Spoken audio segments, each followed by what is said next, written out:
بسم اللہ الرحمن الرحیم نحمده ونصلی علی رسوله الکریم اما بعد۔ حدیث شریف کسے کہتے ہیں، یہ بات اس سے پہلے سبق میں تفصیل سے آ چکی ہے۔ آج کا جو ہمارا سبق ہے وہ یہ ہے کہ حدیث اور سنت میں کیا فرق ہے۔ ایک تو حدیث ہوتی ہے اور ایک سنت ہے۔ سنت کہتے ہیں اصل طریقۃ المسلوکۃ فی الدین، وہ طریقہ دین میں جس پر چلا جائے اس کو سنت کہتے ہیں۔ دین کے اندر جس طریقے پر چلا جاتا ہے اس کو سنت کہا جاتا ہے۔ نماز جس طریقے سے پڑھنی ہے یا نماز میں جو کام کرنے ہیں وہ نماز کی سنت، اور طریقۃ المسلوکۃ فی الدین کہ دین میں جس راستے پر چلا جائے اس کو سنت کہا جاتا ہے۔ ہر حدیث سنت نہیں ہوتی، ہر حدیث پر عمل کرنا ضروری ہے۔ کچھ حدیثیں ایسی ہیں، تین قسم کی، ہر سنت پر عمل کرنا ضروری ہے لیکن ہر حدیث پر عمل کرنا ضروری نہیں ہے۔ یہ معلوم ہونا چاہیے ہمیں کون سی حدیث پر عمل کرنا ضروری ہے، کون سی پر عمل کرنا ضروری نہیں ہے۔ اللہ کے نبی صلی اللہ علیہ وسلم نے فرمایا علیکم بسنتی و سنت الخلفاء الراشدین، تمہارے اوپر میری سنت کو پکڑنا لازم ہے اور خلفاء راشدین حضرت ابو بکر صدیق رضی اللہ عنہ، حضرت عمر رضی اللہ عنہ، حضرت عثمان رضی اللہ عنہ اور حضرت علی رضی اللہ عنہ، ان کی سنت کو پکڑنا لازم ہے۔ بہت سے لوگ کہہ دیتے ہیں کہ دیکھو حدیث ہے آپ اس پر عمل نہیں کر رہے، لیکن یہ معلوم ہونا چاہیے کہ حدیث پر عمل ہوگا بھی یا نہیں، قابل عمل ہے یا نہیں۔ تین قسم کی روایتیں اور حدیث ایسی ہیں کہ جو سنت نہیں ہے، یعنی ان پر عمل نہیں ہے۔ تین قسم کی روایتیں ایسی ہیں جو سنت نہیں، ان پر عمل نہیں ہوگا۔ ایک تو وہ روایتیں اور حدیثیں جو منسوخ ہو چکی۔ منسوخ ہونے کا مطلب یہ ہے کہ اللہ کے نبی صلی اللہ علیہ وسلم نے وقتی طور پر کوئی حکم دیا کسی مصلحت کی وجہ سے، وقتی طور پر آپ علیہ الصلوۃ والسلام نے کسی مصلحت کی وجہ سے کوئی حکم دیا، ٹیمپریری حکم جسے کہتے ہیں، اور بعد میں جب مصلحت پوری ہو گئی اور اس حکم کا تقاضا کرنے والی چیز باقی نہیں رہی تو پھر اس حکم کو ختم کر دیا۔ دنیا میں بھی ہوتا ہے، دنیا میں حکومتیں ہوتی ہیں تو جو پہلے قانون بنایا کسی مصلحت کی وجہ سے، اب جب اس قانون کا فائدہ حاصل ہو گیا اور جس کام کو روکنے کے لیے وہ قانون بنایا تھا پھر اس کو وہ ختم ہو گیا تو قانون بدل دیا جاتا ہے۔ ویسے اللہ کے نبی صلی اللہ علیہ وسلم نے بھی کچھ حکم ٹیمپریری دیے، وقتی طور پر دیے اور بعد میں ان کو ختم کر دیا گیا، تو ایسے حدیثوں کو منسوخ کہا جاتا ہے۔ ایک مثال ہے، مثال کے طور پر حدیث شریف میں اللہ کے نبی صلی اللہ علیہ وسلم نے حکم دیا توضؤوا مما مست النار، مسلم شریف میں ہے 352 نمبر حدیث ہے کہ وضو کرو اس چیز کی وجہ سے جسے آگ نے چھوا ہے۔ اس کا مطلب یہ ہے کہ اگر آگ پر پکی ہوئی چیز آپ نے کھا لی تو آپ کا وضو ٹوٹ گیا، دوبارہ وضو کرنا ہے۔ حدیث کا مطلب یہ ہے، مثلا وضو کرنے کے بعد روٹی کھا لی تو وضو ٹوٹ گیا، وضو دوبارہ کرنا۔ وضو کرنے کے بعد چائے پی تو وضو ٹوٹ گیا۔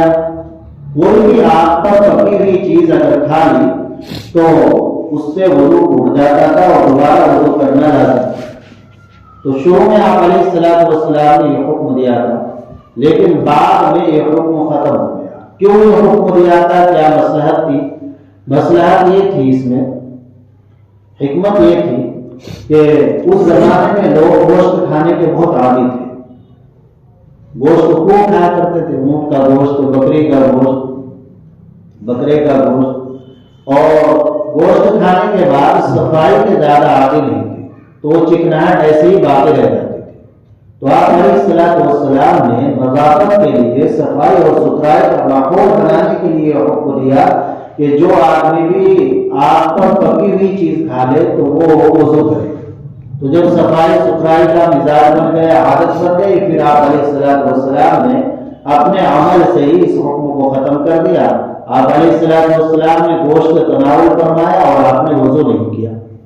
آپ نے گوشت کھایا اور وضو نہیں کیا تو معلوم ہوا کہ حکم وقتی تھا اور ابھی ختم ہو گیا. تو بہرحال ایسی حدیث ہے کہ جن میں حکم آیا ہے وقتی طور سے دیا گیا، بعد میں وہ ختم ہو گیا تو ان پر عمل نہیں ہوگا. اب آپ سے کوئی کہنے لگے مسلم شریف میں حدیث ہے، جیسے آج کل فیس بک کا زمانہ ہے، یوٹیوب کا زمانہ ہے، اور وہ بچہ جس نے کبھی بخاری شریف مسلم شریف دیکھی ہی نہیں تو آپ تو سوچیں گے بھائی بخاری میں حدیث کا نمبر بھی بدلا رہا ہے تو اس پر عمل کر لیں، حالانکہ اس پر عمل نہیں ہوگا، منسوخ ہو چکی پہلے ہوگا، وہ تو علماء ہمیں بتلائیں گے، کتابوں میں لکھا ہے. تو ایک قسم سے حدیث کی وہ ہے جو سنت نہیں کہلائے گی اور اس پر عمل نہیں ہوگا کہ جو منسوخ ہو چکی ہے. دوسری قسم وہ حدیث ہے جو نبی اکرم صلی اللہ علیہ وسلم کے ساتھ مخصوص ہے. کچھ چیزیں ایسی ہیں حدیث میں آئی ہیں لیکن وہ چیزیں آپ علیہ الصلوۃ والسلام کے ساتھ ہی خاص ہیں، امتی کے لیے وہ عمل نہیں. امتی اس راستے پر نہیں چلے گے، وہ صرف آپ علیہ الصلوۃ والسلام ہی کے لیے ہے وہ خاص. جیسے بخاری شریف میں آپ علیہ الصلوۃ والسلام کے 9 بیویاں تھیں، تو اب کوئی امت یہ کہنے لگے ہمارے نبی کے 9 بیویاں تھیں، ہم بھی 9 بیویاں کریں گے، 9 شادیاں کریں گے. مدینہ منورہ میں آپ کے 9 بیویاں تھیں تو ہم بھی 9. نہیں، ایسا نہیں. یہ ایسا حکم ہے اور ایسی حدیث ہے جو آپ علیہ الصلوۃ والسلام کے ساتھ خاص تھا.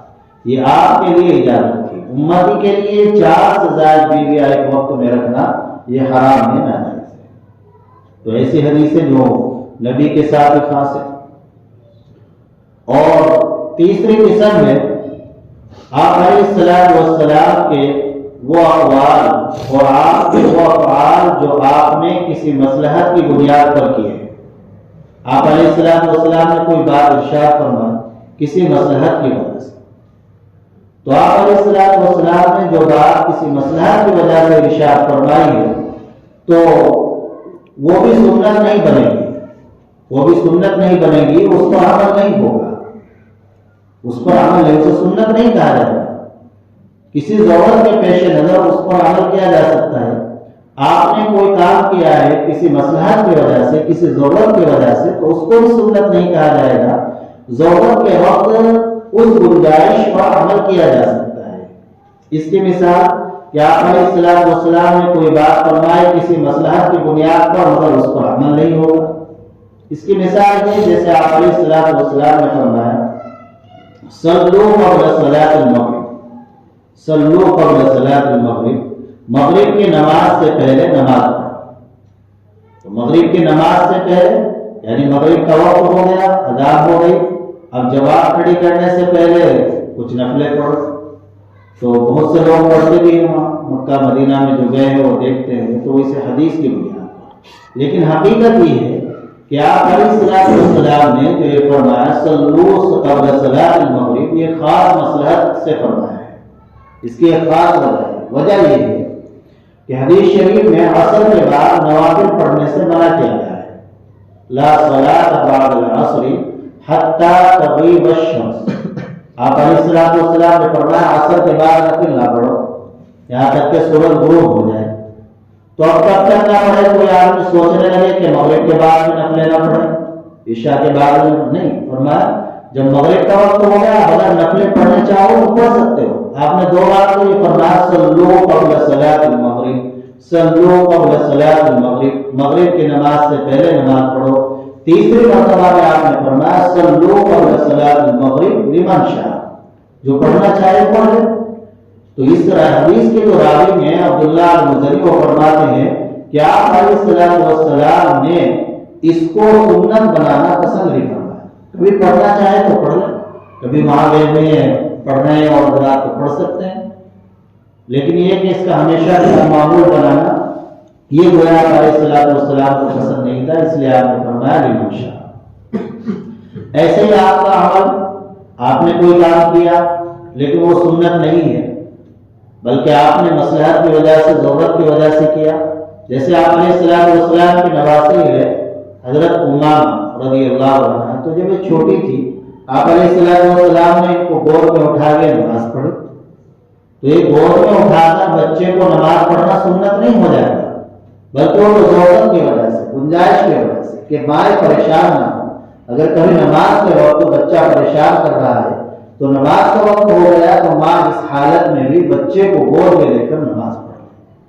ایسے ہی نبی اکرم صلی اللہ علیہ وسلم کے بارے میں حدیث شریف میں کہ آپ علیہ الصلوۃ والسلام نے قوم کی کوڑی پر آئے اور آپ نے فبال قائما، آپ نے کھڑے ہو کر پیشاب کیا، تو کھڑے ہو کر پیشاب کرنا بھی آپ کا ضرورت کی وجہ سے تھا۔ اگر کوئی پریشان ہے، گھٹنے میں تکلیف ہے، بیٹھ کر پیشاب نہیں کر سکتا ہے تو اس کے لیے گنجائش ہے کھڑے ہو کر پیشاب کرنا۔ لیکن یہ جو آج کل روز چل رہا ہے پینٹ پہننا اور اس کی وجہ سے بیٹھ کر پیشاب نہ کرنا، کھڑے ہو کر پیشاب کرنا، یہ انتہائی غلط ہے۔ یہ کوئی عذر نہیں، کوئی مصلحت نہیں، کوئی ضرورت نہیں۔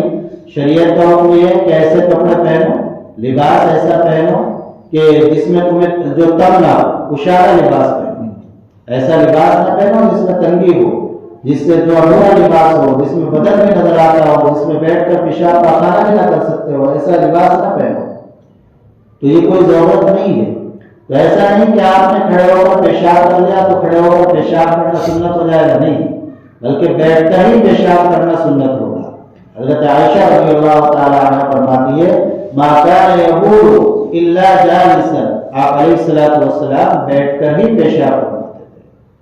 تو کسی عذر کی وجہ سے تو معلوم ہوا کہ سنت پر عمل کرنا ضروری ہے۔ ہر حدیث قابل عمل نہیں ہوتی، یہ دیکھنا پڑتا ہے کہ حدیث میں جو حکم آیا ہے یہ سنت ہے یا نہیں، یہ اس پر عمل کرنا ہے یا نہیں۔